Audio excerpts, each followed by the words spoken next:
नमस्ते दोस्तों, मैं डॉक्टर इक्षिता, स्त्री रोग तज्ञ, और आप देख रहे हैं स्त्री संगोपन।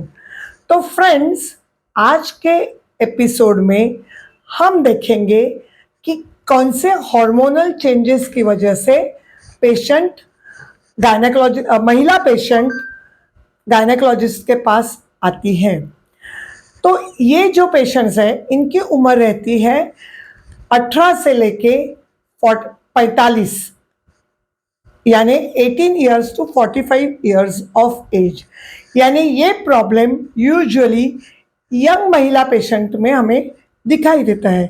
तो इनके कंप्लेंट्स ऐसे रहते हैं कि पीरियड आने के पहले 10 दिन से लेकर पीरियड्स चालू होने के 3-4 दिन बाद तक हमारी ब्रेस्ट बहुत ही हेवी होती है, ब्रेस्ट बहुत दुखती है, और थोड़ा भी हाथ लगेगा ब्रेस्ट को, या हम जंप करेंगे तो, या नहाते समय ब्रेस्ट को हम रब करेंगे तो हमें बहुत ही दर्द होता है। और दूसरा उनका प्रॉब्लम रहता है कि निपल में बहुत पेन होता है, हमें ये सहन नहीं होता है। और जैसे ही पीरियड्स चालू होते हैं तो 3-4 दिन के बाद ये प्रॉब्लम निकल जाता है। 10 to 15% पेशेंट्स कहते हैं कि हमें ये पूरा महीना भर ये प्रॉब्लम रहता ही है।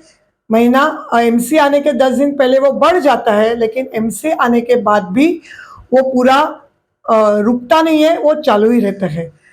तो ये क्यों होता है? तो ये जो ओव्यूलेशन होता है मिड साइकिल में, यानी 12वें दिन से लेके 16वें दिन के बीच में, ये ओवरी से ओव्यूलेशन होता है, और इसके बाद ये ओवरी प्रोजेस्टेरॉन नाम का हार्मोन रिलीज करती है। तो ये जो प्रोजेस्टेरॉन हार्मोन है, उसका असर ब्रेस्ट के जो यूनिट्स है, वो यूनिट्स मैमरी ग्लैंड्स हैं, उनके ऊपर होता है, और उसकी वजह से फिर वो महिला को heaviness of breast, painful breast, जिसे हम कहते हैं मैस्टाल्जिया, पेनफुल निपल, ये प्रॉब्लम्स चालू होती है। जब भी ये पेशेंट गायनेकोलॉजिस्ट के पास आती है तो हम पहले उसका चेकअप करते हैं। तो ये चेकअप कौन सा करते हैं? तो फर्स्ट हम देखते हैं उसके निपल्स को, कि निपल्स में से कोई डिस्चार्ज आ रहा है क्या।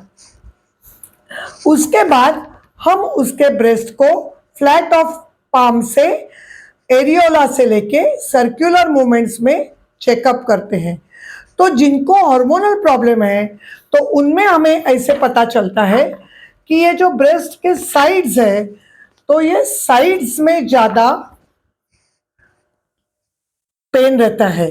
दोनों साइड में जब भी हम उसको तपासेंगे, उसको जेंटली प्रेस करेंगे, तो वहां पे हमको लगता है कि उसे दर्द होता है, वो ऐसे आवाज करती है, जिसे हम कहते हैं लैटरल टेंडरनेस। और डीप पाल्पेशन करने पे यहाँ पे नॉट्स लगते हैं हाथ को, ऐसे लगता है कि अंदर कोई नॉट्स हो गए हो। अगर पेशेंट को ब्रेस्ट सेल्फ एग्जामिनेशन मालूम है, वो घर में खुद को देखती है, तो वो भी आके कहती है कि मैडम, मुझे पीरियड्स आने के 10 दिन पहले ये दोनों साइड में नॉट्स जैसे लगता है, और पीरियड आने के बाद ये नॉट्स निकल जाते हैं। तो इस हार्मोनल इम्बैलेंस को हम कहते हैं फाइब्रोएडिनोसिस, और ये होता है प्रोजेस्टेरॉन हार्मोन के इफेक्ट्स की वजह से। और उसके लिए फिर क्या किया जाए? तो हम उसके लिए वो पेशेंट का प्रोलैक्टिन हार्मोन का टेस्ट करते हैं, थायराइड हार्मोन फंक्शन टेस्ट भी करते हैं, क्योंकि कभी कभी थायराइड के प्रॉब्लम्स की वजह से भी प्रोलैक्टिन में डिस्टर्बेंस होता है और पेशेंट को ये पेन हो सकता है। और उसका करते हैं सिर्फ सोनोग्राफी, यानी सोनोमैमोग्राम। एक्सरे मैमोग्राफी उसमें ज़्यादा रेडिएशन होता है, इसके लिए पहले सोनोमैमोग्राफी किया जाता है, और इसमें हमें पता चलता है कि उसको जो पेन है वो सिस्ट के वजह से है, या उसे जो पेन है वो फाइब्रोएडिनोसिस की वजह से है। एक बार इसका डायग्नोसिस हो जाए तो वो पेशेंट को कौन सा एडवाइस दिया जाता है? मेंसेस के 10 दिन पहले से सॉल्ट रिस्ट्रिक्शन करना बहुत ही ज़रूरी है, क्योंकि सॉल्ट इंटेक की वजह से वाटर इनटेक, वाटर रिटेंशन होता है और उससे भी ब्रेस्ट हेवी होते हैं। और दूसरा उसको एडवाइस दिया जाता है विटामिन ई और इवनिंग प्रिमरोज ऑयल की मेडिसिन लेने के लिए। इसका डोज और ड्यूरेशन उसके गायनेकोलॉजिस्ट ही उसे बता सकते हैं। सेल्फ मेडिकेशन करना बहुत ही डेंजरस है।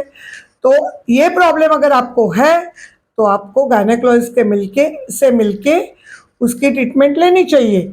अगर आपको ये हर महीने हो रहा है तो आपको पीरियड के 10 दिन पहले से 15 दिन के लिए ये मेडिसिन दी जाते हैं और कम से कम 6 साइकिल्स के लिए आपको ये मेडिसिन लेने पड़ते हैं, जिसके बाद आपको पूरी राहत मिल जाएगी। तो फ्रेंड्स, आज हमने डिस्कस किया हार्मोनल इम्बैलेंस, जिसे कहते हैं फाइब्रो एडिनोसिस।